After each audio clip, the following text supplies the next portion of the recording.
On the afternoon of Tuesday, the 17th of August, 1982, under a bright, clear blue sky, Ruth First was in her second-floor office at Eduardo Mondlane University in Maputo, Mozambique. She was surrounded by her close friend and confidant, Bridget O'Loughlin, the director of the Center of African Studies, Aquino de Bragança, and fellow African National Congress, ANC, member Paulo Jordan. Ruth, the director of research at the center, had just concluded hosting an international conference attended by scholars, researchers, and freedom fighters from across the globe. The mood in the office was light, filled with laughter and the satisfaction of a job well done. Ruth radiated joy, her face alight with the pride of accomplishment. As they chatted, Ruth sorted through her incoming mail. Among the letters was one bearing the letterhead of the United Nations. Correspondence from the UN was not unusual for her.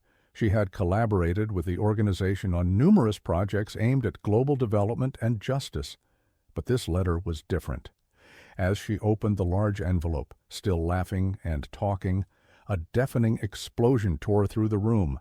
The blast shattered windows, ripped a hole in the wall, split the steel desk in two, and cracked the concrete ceiling. O'Loughlin, Jordan, and de Bragança were injured, but Ruth, who had been leaning over the desk, bore the full force of the explosion. She died instantly. The letter bomb that killed Ruth First sent shockwaves around the world. It was a calculated act of terror, meticulously planned by the apartheid regime's security forces. 2 years later, in a police bar in Pretoria, South Africa, Captain Dirk Coetzee, commander of a notorious death squad, revealed the chilling details to journalist Jacques Pauw. Coetzee recounted how super spy Craig Williamson had proudly declared, "We got first." The assassination had been orchestrated at Daisy Farm, a police-owned property adjacent to Vlakplaas, the headquarters of the apartheid regime's Section C1 counterinsurgency unit. It was here, in a makeshift laboratory, that the bomb had been constructed. The envelope used to deliver the deadly device had been stolen 5 years earlier from the United Nations High Commission for Refugees in Swaziland. The planning of Ruth's murder had been a long, deliberate process. When the bomb detonated, Coetzee described the scene at the Vlakplaas as one of grotesque celebration. The men responsible drank beer and brandy, danced naked, and exchanged high fives, reveling in what they saw as a decisive blow against their enemies. Their joy was a stark contrast to the devastation left in the wake of Ruth's death, a life cut short, a family shattered, and a movement robbed of one of its most brilliant minds. Some may ask why we revisit such painful history. Why not let the past rest? The answer lies in the enduring relevance of these events. The past is not a distant memory. It is a living force that shapes the present. As psychologist Jordan B. Peterson observed, when you study history, you are not merely studying a record of past events. You are studying the circumstances that gave rise to you as a being. Unless you understand your history in every way you possibly can, you are an incomplete creature. You don't know enough to move forward. Ruth First's murder was not just a personal tragedy. It was an attack on justice, on truth, and on the very idea of a better world. Her death reminds us that the fight for justice is never easy, and the cost is often unimaginably high. But it also reminds us of the power of resilience, of the importance of standing firm in the face of oppression. Ruth's life and legacy challenge us to confront injustice wherever we find it, to refuse to accept the status quo, and to strive for a world where such atrocities are no longer possible. Gillian Slovo, Ruth's daughter, later provided a harrowing account of the day. Her mother was killed. She described how Ruth had been sorting through her mail, her laughter filling the room when the bomb exploded. The force of the blast was so powerful that it blew out the windows and sent debris raining down. When Joe Slovo, Ruth's husband, arrived at the scene, he found her body amidst the ruins of the office, her feet still clad in the tan high-heel shoes she had loved. It was a moment of unspeakable horror, one that would haunt him and his family for the rest of their lives. Ruth First's murder came just days after she had organized a groundbreaking conference under the banner, "The time is now, the choice is clear, turn on the light." The gathering brought together intellectuals and freedom fighters from around the world to strategize against apartheid.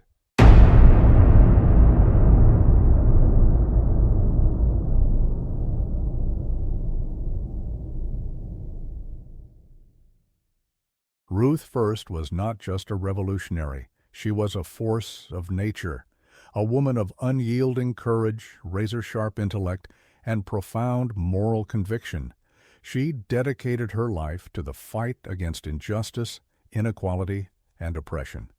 Born into a world rife with systemic racism and colonial exploitation, Ruth First emerged as one of the most formidable voices in the struggle against apartheid in South Africa. Her story is not merely one of political activism, but of a relentless pursuit of truth, a commitment to justice, and an unshakable belief in the power of the written word to ignite change. As a journalist, academic, and activist, Ruth First wielded her pen as a weapon, exposing the brutal realities of apartheid and amplifying the voices of the oppressed. Her work was fearless, often placing her in the crosshairs of a regime that sought to silence dissent at any cost. Yet, even in the face of imprisonment, exile, and constant danger, she refused to be cowed. Her life was a testament to the idea that one person's courage can inspire a movement and that the fight for freedom is worth every sacrifice. This book seeks to honor Ruth First's extraordinary legacy by delving into the complexities of her life, her triumphs, her struggles, and her enduring impact on the world. It is a story of resilience, of a woman who stood firm in her convictions even when the odds were stacked against her. Through her writings, her activism, and her unwavering spirit, Ruth First became a symbol of hope and resistance, not only for South Africa, but for all those who continue to fight for a more just and equitable world. Ruth First's life reminds us that the path of a revolutionary is never easy, but it is always necessary. Her story is a call to action, a reminder that the fight for justice is ongoing and that each of us has a role to play in shaping a better future. As we explore her life and legacy, may we be inspired by her example and carry forward the torch of revolution in our own ways.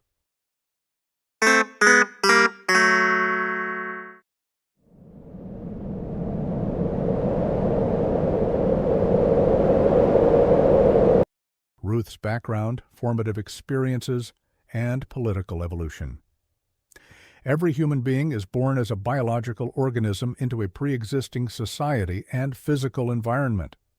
From infancy, the child's biological constitution interacts with these surroundings, shaping their behavior and personality. By the age of 12, this personality is largely formed, becoming a lens through which the individual perceives and interacts with the world. Ruth First's story begins with her family's migration to South Africa. Her grandfather, Moses Rubin, first arrived in Cape Town in 1904 from Bauska Kurland in Latvia. A tailor by trade, Moses adopted the surname First after a customs official misspelled his name upon arrival. He embraced this new identity, symbolizing a fresh start in a new land. Over time, Moses achieved modest success and brought his family to South Africa, including his son Julius, Ruth's father, who arrived in Johannesburg in 1907 at the age of 10. Ruth's mother, Matilda Tilly Leviton, was born in Lithuania and immigrated to South Africa in 1901 at the age of 4. The First family's life was deeply intertwined with politics. By 1923, Julius was elected to the Committee of the Communist Party of South Africa, placing the family at the forefront of revolutionary politics. Ruth was born on May 4, 1925, into this politically charged environment. From an early age, she was exposed to the struggles of the native African population and the ideals of social justice. Ruth's formative years were shaped by privilege and education. She attended the Jewish government school in Doornfontein, where she stood out as a neat, impeccably dressed girl from a wealthy family. Despite her privileged background, Ruth developed a deep empathy for the poor and oppressed. By the age of 14, she joined the Junior Left Book Club, immersing herself in literature about South Africa and the Soviet Union. Her intellectual curiosity and passion for social justice were evident even then. After matriculating from Yepa Girls High in 1941, Ruth enrolled at the University of the Witwatersrand, where she studied social sciences and Zulu, seeking to connect with the black majority. Her time at university was transformative. She immersed herself in student societies, debates, and political activism, laying the foundation for her lifelong commitment to revolutionary struggle. Despite her academic success, Ruth's true calling lay beyond the confines of academia. She sought to be a woman of action, not just ideas. In 1946, Ruth's resolve was tested during the African miners' strike, where over 100,000 workers demanded a minimum wage of 10 shillings a day. The government's brutal response, killing 9 workers and injuring over 1,200, galvanized Ruth. She left her job at the Johannesburg City Council, declaring, "I want a political job." This marked the beginning of her career as a journalist, activist, and propagandist for the anti-apartheid movement. It was during this time that Ruth met Joe Slovo, a Lithuanian immigrant and former soldier who shared her revolutionary fervor. Despite their differences, Ruth, the intellectual, and Joe, the working-class organizer, they formed a formidable partnership both politically and personally.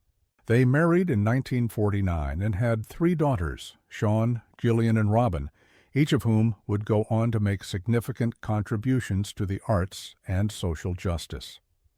Ruth's work was deeply influenced by the teachings of Karl Marx, who argued that philosophers had only interpreted the world while the point was to change it. Ruth embodied this principle, using her writing and activism to expose the injustices of apartheid and inspire others to fight for a better world. Her commitment to social justice was unwavering, even in the face of immense personal risk. Ruth First's life was a testament to the power of ideas and the courage to act on them. She dedicated herself to the struggle for equality and justice, becoming one of apartheid's most formidable opponents. Her legacy endures as a reminder that the fight for a just world requires both intellectual rigor and unyielding resolve.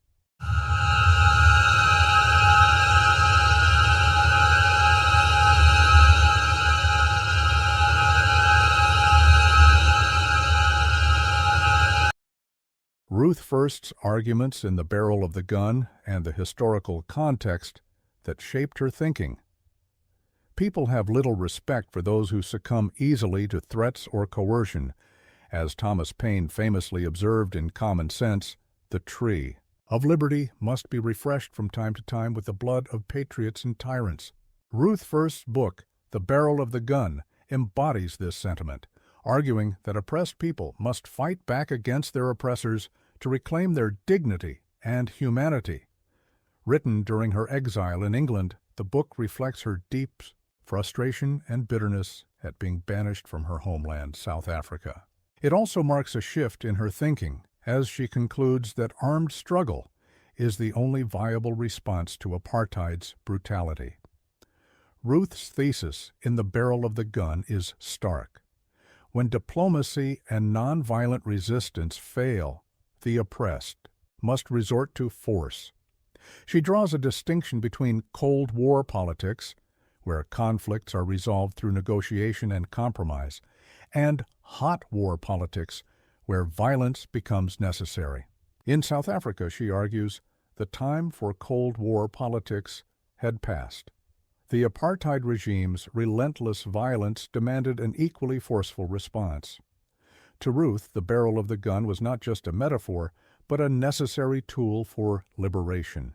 Her argument is rooted in the belief that human history is shaped by conflict. Oppressed groups, she contends, must fight their oppressors on the battlefield to reclaim their humanity and dignity. Forgiveness and passive resistance, while noble, are insufficient against a system built on violence and dehumanization.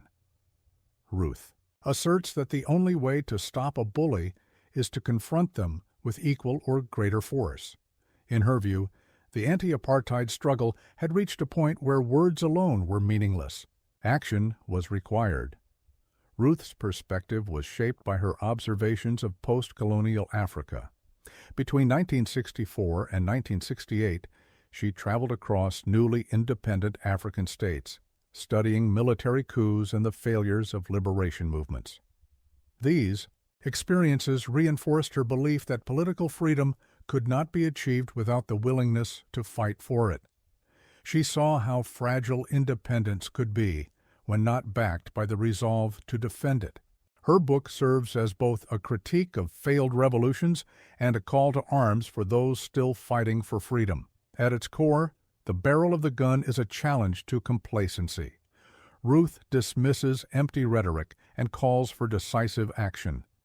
She argues that true leaders must have clarity of purpose and the courage to pursue their objectives, even at great personal cost. Politics, she asserts, is ultimately about power, and power is often secured through force. For Ruth, the struggle against apartheid was not just a political battle, but a moral imperative. She believed that living in an unjust society without resisting it was a form of complicity. Ruth's message is uncompromising. If you are attacked, you have an existential obligation to defend yourself. The best defense, she argues, is often a strong offense. This philosophy reflects her deep understanding of human nature and the dynamics of power. While she acknowledges the moral complexities of violence, she insists that it is sometimes necessary to achieve justice. The barrel of the gun is a testament to Ruth First's intellectual rigor and unwavering commitment to justice. It is a call to action, urging those who oppose oppression to move beyond words and take up the fight. Her work reminds us that the struggle for freedom is not for the faint-hearted. It demands courage, resolve, and, when necessary, the willingness to confront injustice with force.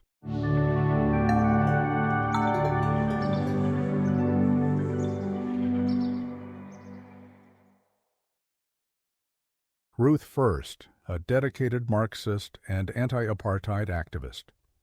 According to Karl Marx, the central issue confronting humanity is economic inequality.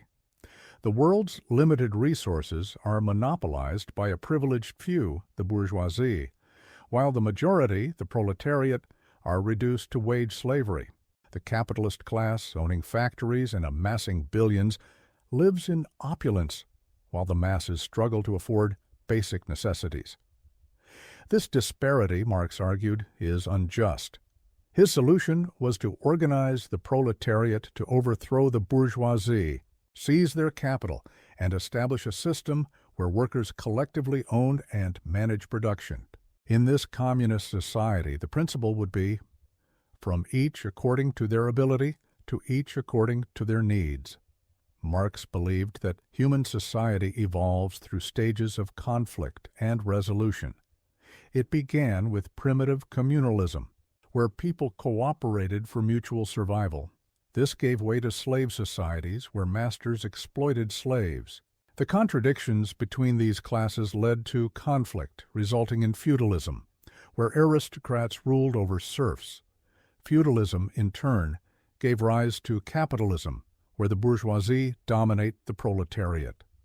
Marx predicted that the inherent tensions of capitalism would lead to its downfall, replaced by communism, a classless, stateless society where equality and cooperation prevail. However, Marx's vision of communism has proven difficult to realize in practice. In attempts to implement his ideas, such as in Stalin's USSR, Mao's China, and Castro's Cuba, new ruling elites emerged, replicating the inequalities they sought to abolish. Instead of a classless utopia, these societies became dominated by powerful bureaucracies. The state, which Marx believed would wither away, instead grew more oppressive. This raises questions about the feasibility of Marx's ideals. Can human nature, driven by competition and self-interest, ever align with the cooperative ethos of communism? Marx's theories were rooted in his critique of capitalism and his belief in historical materialism, the idea that economic forces shape society. He argued that the bourgeoisie's control over the means of production creates systemic inequality, perpetuating class struggle. His collaboration with Friedrich Engels produced the Communist Manifesto, 1848, a revolutionary call to arms that inspired movements worldwide. Yet Marx's idealism often clashed with reality. His vision of a perfect egalitarian society ignored the complexities of human nature and the practical challenges of governance. While Marx's critique of capitalism remains influential, his proposed solutions have faced significant criticism. The attempt to equalize wealth often stifles innovation and productivity, as seen in the economic stagnation of communist regimes. Moreover, the concentration of power in the hands of a few leaders undermines the very equality Marx sought to achieve. As Adam Smith argued in The Wealth of Nations, 1776, individual ambition and competition drive economic progress. A purely socialist system risks eliminating these incentives, leading to inefficiency and stagnation. A more balanced approach, combining the strengths of capitalism and socialism, may offer a better solution. Countries like Sweden, Norway, and Denmark have demonstrated the success of a mixed economy. They allow market competition to drive innovation and wealth creation, while using progressive taxation to fund universal education, healthcare, and social welfare. This model acknowledges the benefits of capitalism while addressing its inequalities, creating a more equitable and sustainable society. Marx's ideas, though flawed in their implementation, remain a powerful critique of unchecked capitalism. They remind us of the need to address economic inequality and ensure that wealth serves the common good. However, the ideal of a classless society may be unattainable. Instead, we should strive for a system that balances individual freedom with collective responsibility, fostering both competition and cooperation. Ruth First, a dedicated Marxist and anti-apartheid activist, embodied this struggle for justice. Her clarity of thought and unwavering commitment to equality made her a formidable force in the fight against oppression. While Marx's vision of communism may remain an ideal, the principles of fairness, solidarity, and social justice that underpin his work continue to inspire those, like Ruth, who seek a better world.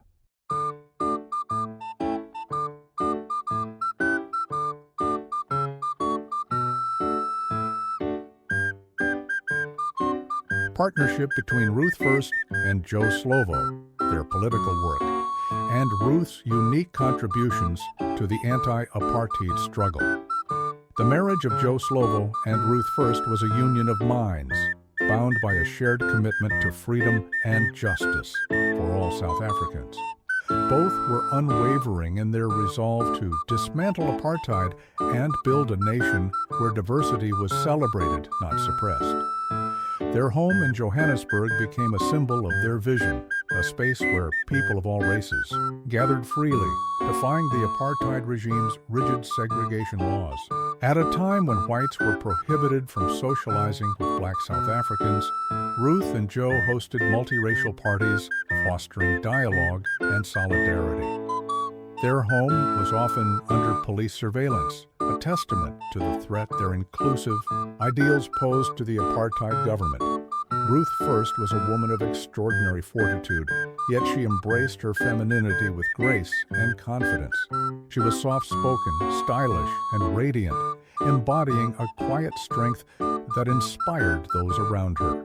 Joe Slovo, who had lost his parents at a young age and grown up in hardship, provided steadfast support, validating Ruth's leadership and vision. Together, they formed a partnership that was both personal and political, united by their shared ideals. During the 1950s and 1970s, Ruth and Joe emerged as leading figures in South Africa's communist movement. They saw apartheid as a fundamentally unjust system that needed to be overthrown through revolution. While the Communist Party of South Africa, CPSA, was banned in 1950, Ruth and Joe worked tirelessly to rebuild it underground. Their home became a hub of political activity, where secret meetings were held, strategies were devised, and alliances were forged. As Gillian Slovo, their daughter, later recalled, they learned conspiracy in those early years. No meeting was ever pre-advertised or held in the same place twice running. Phone calls were short and cryptic, conversations often taking place not in the lounge, but by a distant garden fence. Ruth's activism was multifaceted. She was not a mass mobilizer, but a thinker and organizer who influenced through ideas and dialogue. As editor-in-chief of the Guardian newspaper and later the radical journal Fighting Talk, she used her writing to challenge apartheid and inspire resistance. She also hosted seminars and conferences, creating spaces for political discussion and debate. Her social gatherings were not just parties, but opportunities to reshape attitudes and build solidarity across racial lines. One of Ruth's significant contributions was her work with African shop stewards, empowering them to articulate their struggles and advocate for their rights. John Nkadimeng, a young shop steward at the time, remembered her encouragement. She used to say, "If you disagree with me, don't be shy, speak." Ruth's ability to listen and engage with others, regardless of their background, made her a powerful force in the liberation movement. Despite the dangers they faced, Ruth and Joe remained deeply committed to their cause. They lived as pariahs, constantly under threat, yet they never wavered in their belief that a better South Africa was possible. Ruth's daughter, Gillian, captured this spirit in her memoir, Every Secret Thing, My Family, My Country.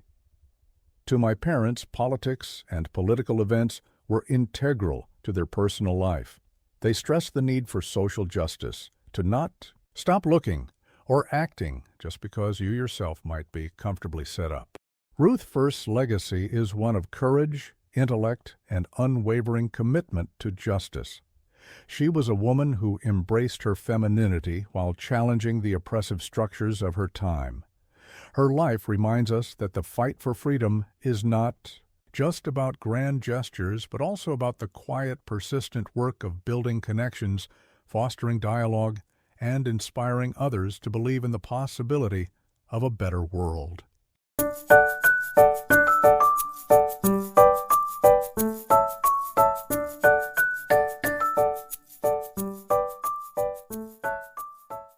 Themes of heroism, the power of ideas, and Ruth First's legacy. Ruth First. The hero years ago, I read Donald Trump's The Art of the Deal, New York Random House, 2006, 384 pages, and even attended a workshop based on the book. At the time, I dismissed it as another example of American flim-flam, a flashy but ultimately shallow guide to success. I moved on, paying little attention to Trump or his ideas. Yet, years later, those very ideas propelled him to the White House. This taught me a powerful lesson. Ideas, when pursued relentlessly and upheld over time, can transform into reality. They have the power to shape destinies, alter histories, and redefine societies. This lesson is not limited to Trump. Adolf Hitler's Mein Kampf, My Struggle, written during his imprisonment, laid out a vision that would eventually lead him from homelessness in Vienna and Munich to the mastery of Europe. His ideas, however abhorrent, were undeniably potent. They remind us that ideas, no matter their origin or intent, can wield immense power. The concept of the hero, as explored by the renowned American mythologist Joseph Campbell in his seminal work, The Hero with a Thousand Faces, offers a framework for understanding how individuals like Ruth First emerge as transformative figures. Campbell describes the hero's journey as a universal archetype, a narrative pattern found in myths and stories across cultures. The hero is someone who acutely perceives the problems of their group, embarks on a quest to find solutions, and returns to share those solutions, often facing resistance before ultimately being vindicated. Ruth First was such a hero. Born into a South Africa fractured by apartheid, she was among the few who not only recognized the systemic injustices of her society, but also felt compelled to confront them, while many were either unaware of or indifferent to the suffering. Around them, Ruth saw the deep-seated inequalities and the dehumanization of Black South Africans. Her acute awareness of these issues set her apart and propelled her into action. Like the heroes in Campbell's narratives, Ruth embarked on a journey not to distant lands, but into the heart of political and intellectual struggle. She immersed herself in the study of social sciences, journalism, and activism, seeking solutions to the problems of her society. Her journey was one of relentless inquiry, courage, and sacrifice.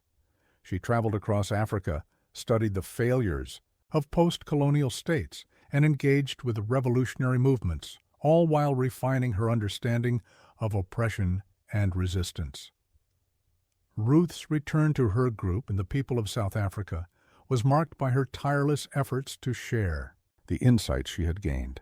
Through her writing, organizing, and activism, she sought to awaken others to the realities of apartheid and the need for collective action.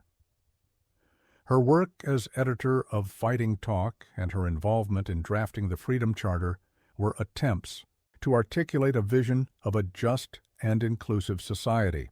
Yet, as Campbell's framework predicts, her ideas were initially met with resistance. Many were unwilling to confront the harsh realities she exposed, and the apartheid regime sought to silence her through imprisonment, exile, and ultimately assassination. Despite these challenges, Ruth's ideas endured. Her writings, such as The Barrel of the Gun, challenged the complacency of those who believed apartheid could be dismantled through passive resistance alone. She argued that the oppressed had a moral obligation to defend themselves and that freedom often required the willingness to confront injustice with force. While her views were controversial, they forced people to grapple with the complexities of liberation and the sacrifices it demanded. Joseph Campbell, before his death in 1987, observed that humanity was being brought together in ways never before seen. In the past, cultures developed in isolation, each adapting to its unique circumstances. But the modern world, shaped by globalization and interconnectedness, demands a new way of thinking, one that transcends the narrow boundaries of a race, nationality, and ideology. Ruth First embodied this vision. She rejected the divisive logic of apartheid and embraced a universalist perspective, seeing humanity as one interconnected whole. Ruth's legacy is a testament to the power of ideas and the hero's journey. She was a woman who saw the problems of her society with clarity, sought solutions with unwavering determination, and shared those solutions despite immense personal risk. Her life reminds us that heroes are not born. They are made through their willingness to confront injustice, challenge the status quo, and fight for a better world. In the end, Ruth First's vision of a united, non-racial South Africa was not just a dream, but a blueprint for the future. Her journey, like that of all true heroes, continues to inspire those who believe in the possibility of a more just and equitable world.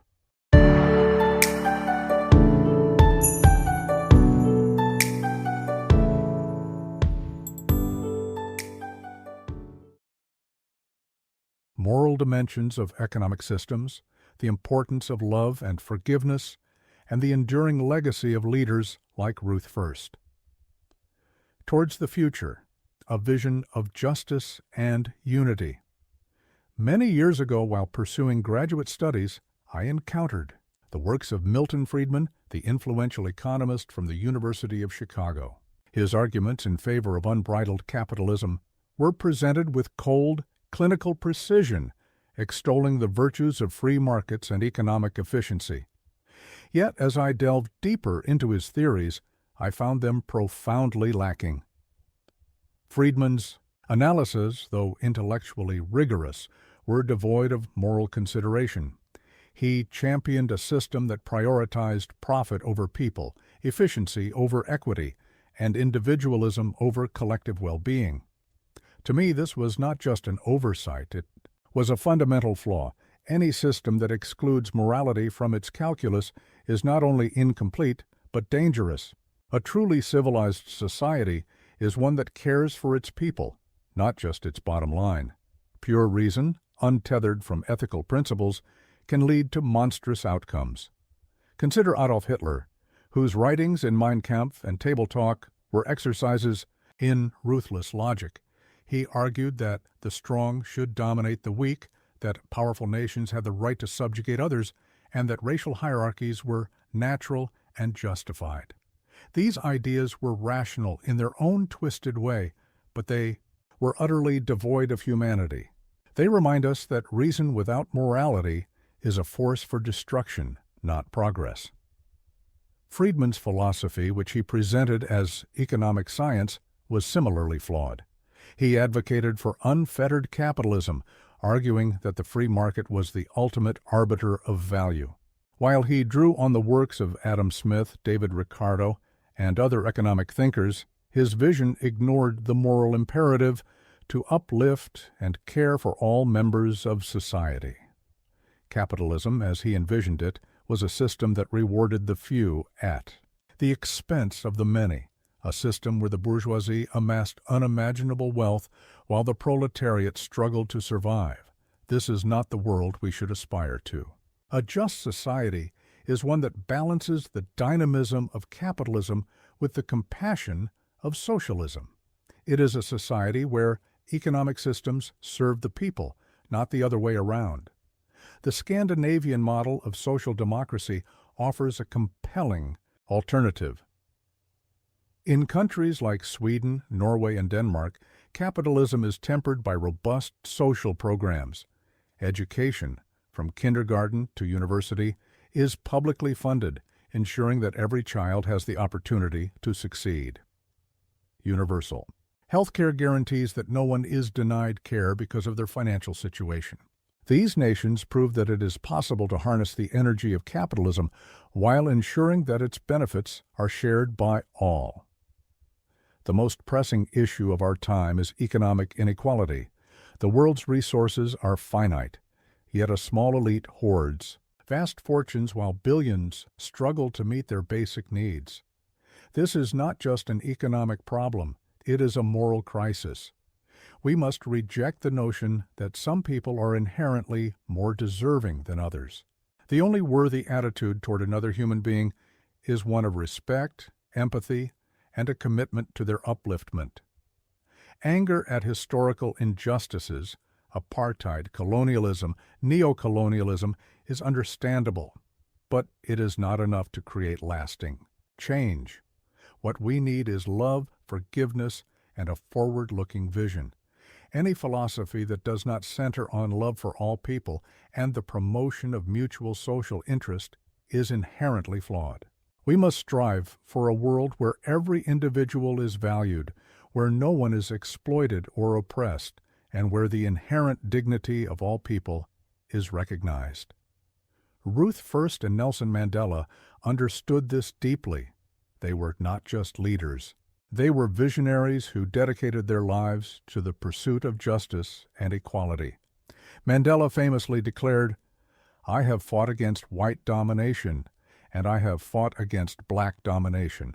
I have cherished the ideal of a democratic and free society in which all persons live together in harmony and with equal opportunities." His words resonate with timeless wisdom, reminding us that the struggle for freedom is not about replacing one form of domination with another, but about creating a society where all people can thrive.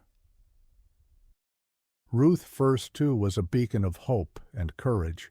She saw the injustices of apartheid with unflinching clarity and dedicated her life to dismantling them.